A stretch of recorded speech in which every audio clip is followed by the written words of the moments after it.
Alors qu'il m'avait sollicité, je cherchais la face de Dieu, demandais au Seigneur, que veux-tu que je leur apporte de ta part? Ce texte et ce récit de la parole de Dieu s'est imposé.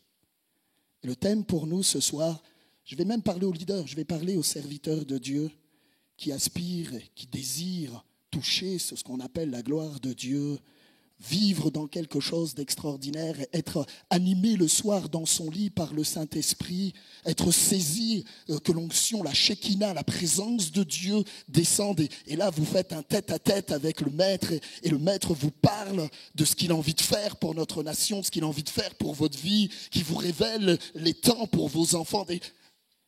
Alors j'aimerais te laisser simplement ce thème que Dieu a déposé sur mon cœur, et je le crois de toute mon âme et de toute ma force, pour chacun d'entre nous. En marche vers ton réveil personnel. En marche vers ton réveil personnel. Nous ne pourrons jamais gagner la France si nous ne sommes pas d'abord réveillés. Et c'est une décision de notre part de dire au Seigneur, je me lève, mais réveille-moi. Je me lève, mais réveille-moi. Un homme dans la Bible, on va lire ces 11 versets, je n'ai pas beaucoup de lumière, mais je suis myope, alors excusez-moi si j'écorche cette merveilleuse langue, en tout cas, ou ce texte, 2 Chroniques 29. Et nous prendrons la vie de ce roi Ézéchias, qui a vécu un authentique réveil, qui a été un instrument à travers la main de Dieu, à travers la main du Père, qui a été animé par le Saint-Esprit. Mais si nous devons faire une synthèse de sa vie, on voit qu'il a mis quelques priorités. Et j'aimerais, dans la simplicité de mon langage, de mes mots, vous communiquer, vous dire comment ce jeune homme, comment cet homme a pu être facilement utilisé de Dieu et devenir un instrument du réveil, un instrument de bénédiction, un instrument de délivrance, un instrument dont toute une nation a vu la gloire, a vu la présence de Dieu, a vu la manifestation puissante de toutes les promesses que Dieu avait faites à son peuple. Bien-aimés, nous sommes ce peuple. Les promesses sont pour nous. Ce n'est pas une utopie, ce n'est pas une philosophie. Dieu a des promesses pour toi. Dieu a une vie abondante pour toi. Et le Saint-Esprit aimerait nous saisir. Littéralement, comme on saisit une entrecôte lorsqu'on fait un barbecue.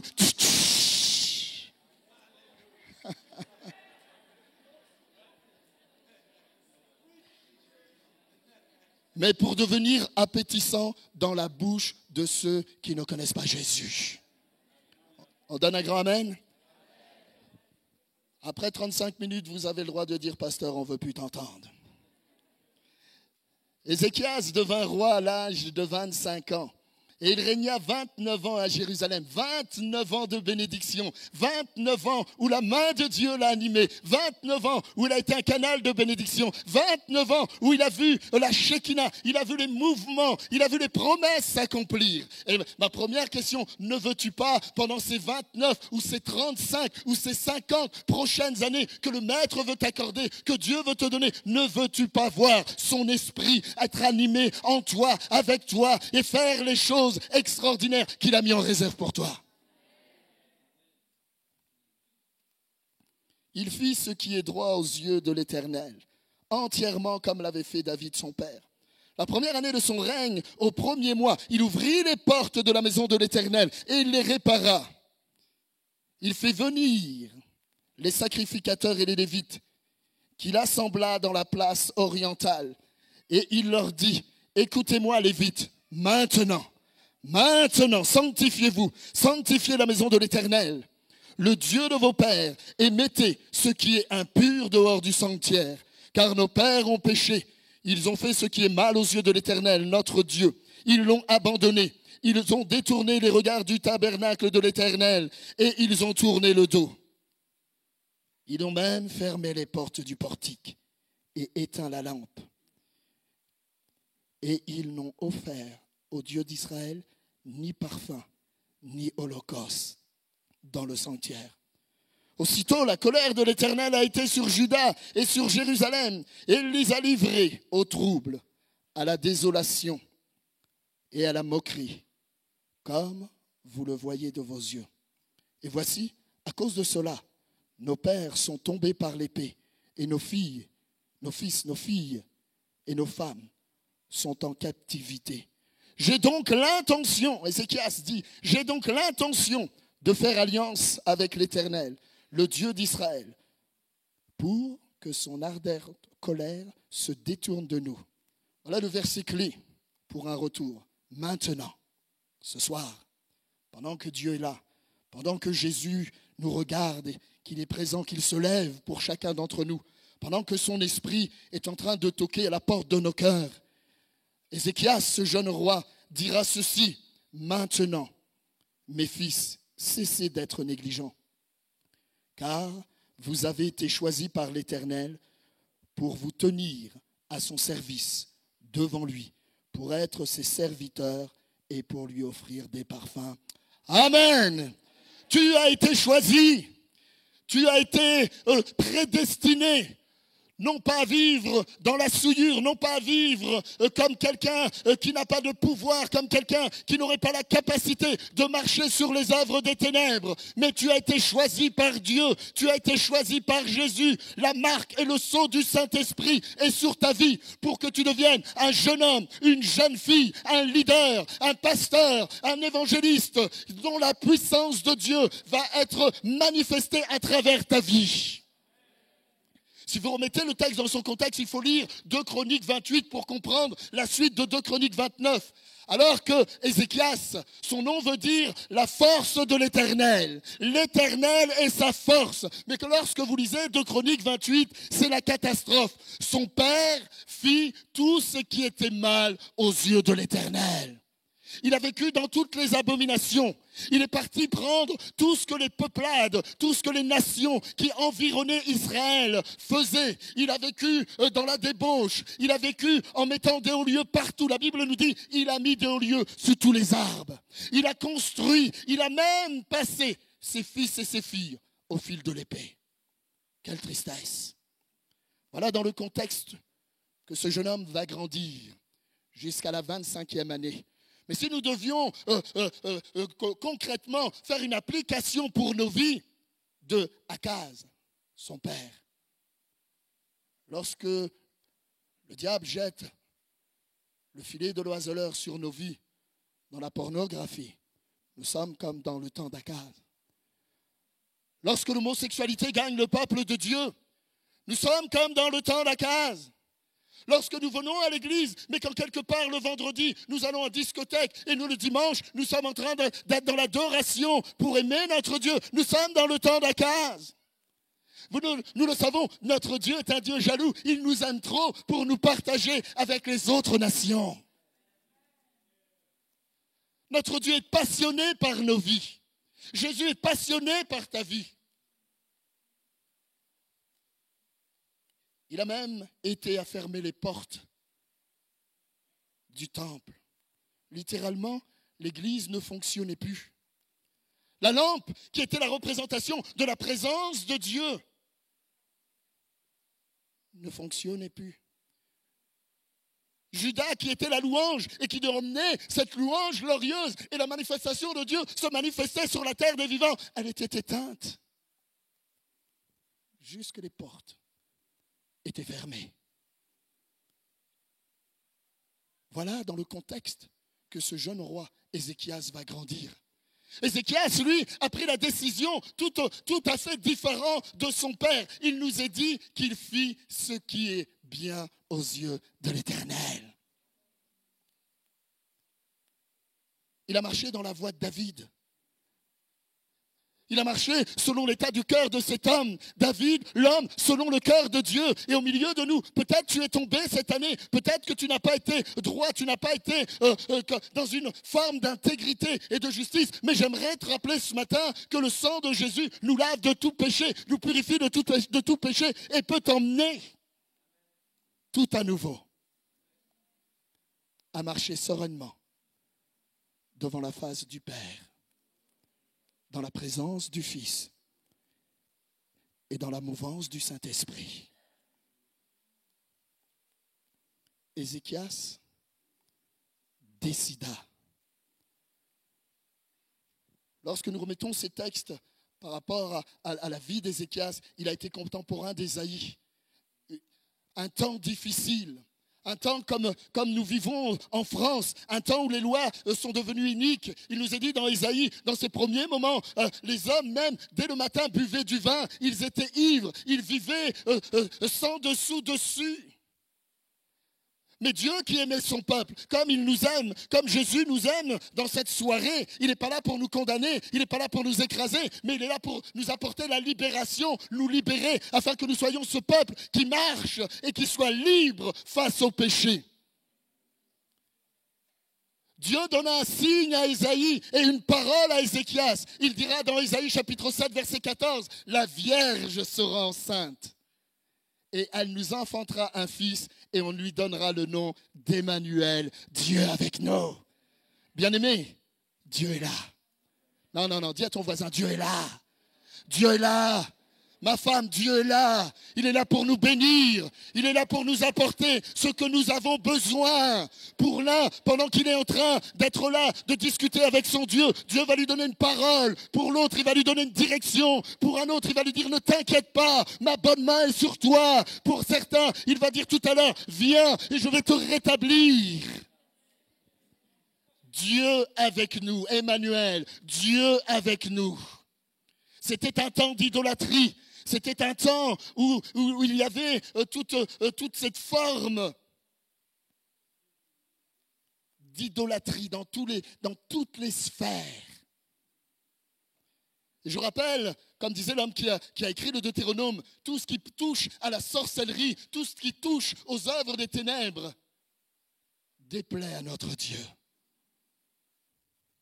Lorsque tu fais tourner les verres, lorsque tu joues à une certaine pratique de tarot, lorsque tu invoques les morts, cela déplaît à Dieu, cela déplaît à Christ. Mais j'aimerais te dire, grâce soit rendue à notre Dieu en Christ, en Jésus-Christ, car il a toujours l'autorité et la puissance de te délivrer. Peut-être que tu ne peux plus arrêter. Et pendant le temps d'appel, viens. Viens. Il t'appelle. Son amour est pour toi. Un jeune homme qui voulait plaire à Dieu. Un jeune homme qui a décidé de consacrer sa vie. Le psalmiste pouvait dire ceci dans le psaume 119. « Je me réjouis en suivant tes préceptes et tes statuts. Comme si je possédais tous les trésors. Je fais de délices tes statuts ou de ta parole, si on voudrait l'actualiser pour nous aujourd'hui.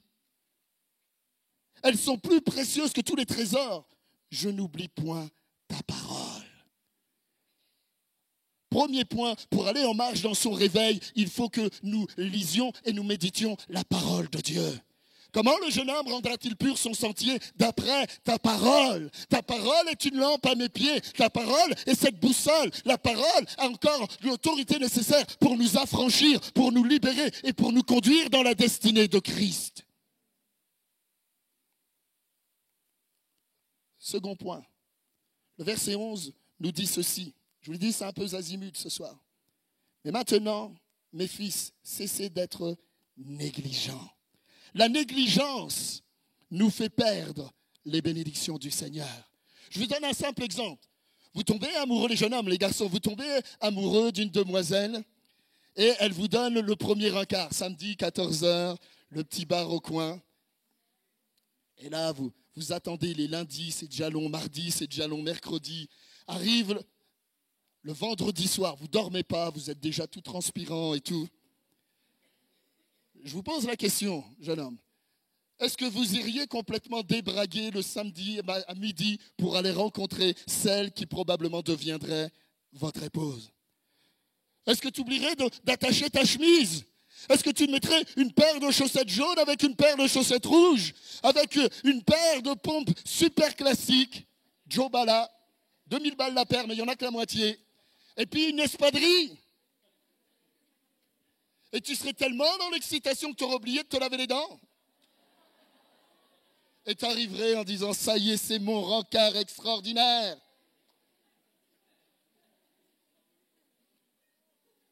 Excusez-moi de vous dire, j'ai entendu un mot, je n'irai pas jusqu'aussi loin, mais tu as un problème.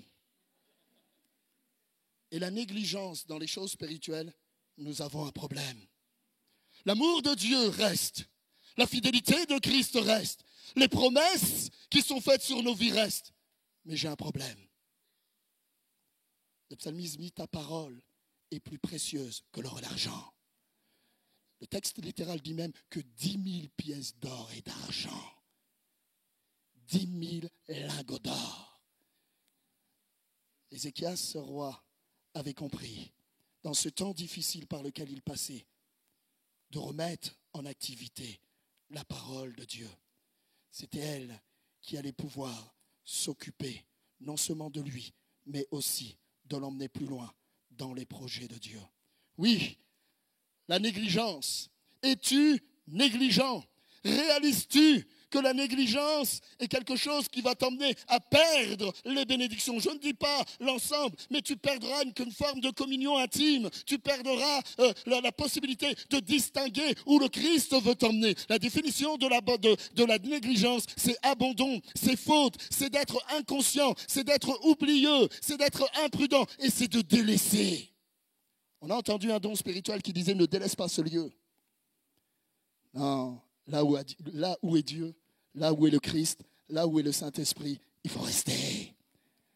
Tu as pris la meilleure part. Il va faire quelque chose pour toi. Il va faire quelque chose pour toi. Dans Josué au chapitre 11, versets 15 à 17, il nous est rappelé cette réalité alors que Moïse s'entretenait plutôt, alors que Josué était le successeur qui devait emmener le peuple de Dieu dans la terre, dans la conquête pour le peuple de Dieu. Il nous est rappelé cette réalité. Josué et Moïse ne furent pas négligents dans toutes les promesses et toute la parole de l'Éternel. Ils avaient compris que pour être victorieux dans toutes leurs entreprises, ils avaient besoin non seulement d'être à l'écoute de Dieu, mais de mettre cette parole en pratique. Jacques dit, c'est la pratique de la parole qui nous emmène dans la réalité de toutes les promesses de Dieu. Amen. Second point, il nous est dit que ce jeune homme, il a réparé. La première année de son règne, au premier mois, il ouvrit les portes de la maison de l'Éternel et il les répara. Certains sont au milieu de nous, mais ils sont comme cassés, brisés.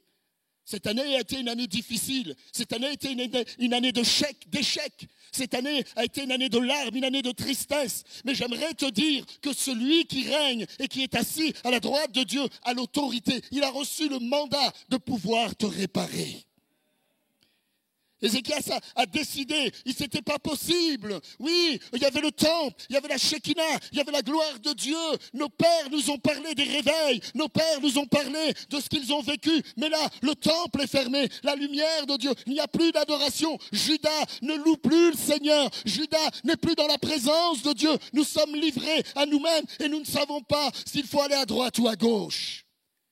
Et quand il a vu le temple, il a dit non, nous allons le réparer afin que comme nos pères nous ont appris, la gloire de Dieu descende, la présence de Dieu reprenne sa place et que les promesses et que Dieu conduise son peuple dans son héritage. Le verbe en grec de réparer, c'est très intéressant. C'est katartizo. Et la définition de ce mot un peu bizarre veut dire redresser, réparer, mettre en ordre, perfectionner, rendre capable, être accompli dans l'unité, recommander ou recommodé.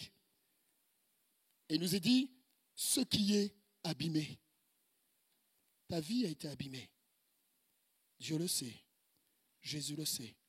Il n'est pas là encore pour enfoncer son doigt dessus. Mais il dit, si tu veux être un instrument du réveil, si tu veux être performant, tu as besoin d'être réparé. Tu as besoin d'être redressé. Tu as besoin d'être perfectionné. Tu as besoin d'être ajusté même moralement. Moralement. C'est le même terme qu'utilisait Marc dans Marc chapitre 1, verset 19, lorsque les deux disciples étaient en train de réparer leur filet. Cathartizo. Personne. J'ai été enfant de pêcheur. Je suis né en Bretagne, je vous livre un peu ma vie. Je suis né en Bretagne et j'ai appris la pêche. On allait souvent à la pêche avec mon père, à la pêche à la traîne, au filet. Mais j'ai appris en remontant sur le bord et quand on allait à la criée, tous les marins prenaient le temps de réparer leur filet avant d'aller tout à nouveau sortir. Cela nous parle. Nous ne pourrons jamais être un instrument du réveil. Nous pouvons le proclamer, nous pouvons l'y aspirer. Mais si nos filets ne sont pas réparés, l'abondante moisson que le Maître a préparée, nous allons la perdre. Tu as besoin d'être réparé. C'est dans cette pensée aussi de Luc chapitre 6 verset 14. Le disciple n'est pas plus grand que son maître, mais tout disciple accompli, cathartizo, sera comme son maître. Le Saint-Esprit veut nous emmener dans la discipline, dans le discipulat de la maturité. Être accompli. Être accompli. Ne plus chanceler. Avoir cette assurance que la main de Dieu est sur ta vie. D'avoir cette certitude qu'il te conduit à bon port. Avoir cette maturité lorsque tu as une relation avec quelqu'un, de discerner si c'est une relation positive ou si c'est une relation que le diable veut que tu rentres dans cette destinée et te faire chuter. Le maître discernait, le maître avait des paroles de connaissance, de sagesse, il avait la révélation. Pourquoi? Car il était dans cette maturité de relation avec son Père. Nous avons besoin, et je me mets avec vous, nous avons besoin, cathartisos, de cette maturité afin de pouvoir discerner l'onction de Dieu et les œuvres des ténèbres. Donnez-moi un grand amen. Ai-je encore le droit à 10 minutes? Oui. Le verbe cathartizo, Paul en parle dans 2 Corinthiens au chapitre 13, verset 11. Au reste, frères, soyez dans la joie, perfectionnez-vous, cathartisos. Consolez-vous les uns les autres, ayez le même sentiment, vivez en paix, et le Dieu d'amour et le Dieu de paix sera avec vous. C'est la condition. N'inventons pas un autre évangile que celui qui nous a été donné. Dieu est avec moi quand je suis réparé, quand je suis en bonne santé spirituelle, quand je peux discerner le bien du mal, quand l'Esprit de Dieu, lorsque je marche, me parle et me dit « Arrête-toi, Michel, rentre dans cette boulangerie et parle à telle dame. » Il me perfectionne. Perfectionnement. Ça, vous êtes dans cette génération. Les portables ont bien évolué.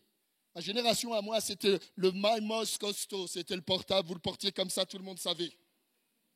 Allô, oui, c'est toi, oui, oui, oui. Aujourd'hui, on a bien perfectionné. Il y a même des portables qui arrivent de Chine et tout ça, qui sont tellement fins, tellement... C'est extraordinaire. Des télévisions qu'on peut rouler, perfectionner. Et Dieu veut nous perfectionner, c'est vrai, en feuille. Ça arrive, ça arrive. Le Seigneur aimerait te perfectionner. Mettre sa perfection, son amour, sa bonté, sa fidélité en toi. Et là, le Dieu d'amour et de paix sera avec toi.